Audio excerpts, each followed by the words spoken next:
In this video, you are going to learn how to change the color space in Adobe Premiere Pro. This process works for any format, whether you are converting Rec.2100 HLG to Rec.709 or even changing color space from Apple ProRes, Sony S-Gamut3 or Apple RGB footage. Right now, the footage you are seeing is in Rec.2100 HLG format, which means it's an HDR video. But I want to convert this into Rec.709 SDR format.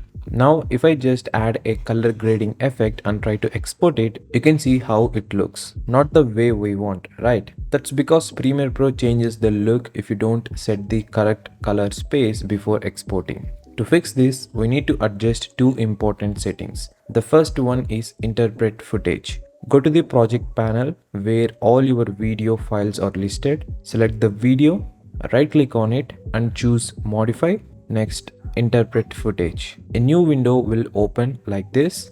Here, go to the color management section. Enable override media color space option and from the drop down choose Rec.709 or whichever profile you want like Apple RGB or Sony S-Gamut3. Then click OK. But still you will notice it hasn't fully changed. If I apply a color effect and export again, it still looks the same. That's because we also need to change the second option, which is inside the sequence settings.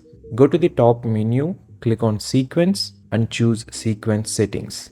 Inside, go to the color management section. Here, change the output color space or working color space to Rec.709. Now, if you want the video to remain HDR, you can set it to Rec.2100 HLG, but since I want SDR, I'll choose Rec.709. You will also notice a luminance option because the video is still HDR. To fully convert HDR to SDR, click on color setup and select SDR, and that's it. Now your footage is properly converted. Don't forget to like this video and subscribe for more Premiere Pro tips, tricks and tutorials.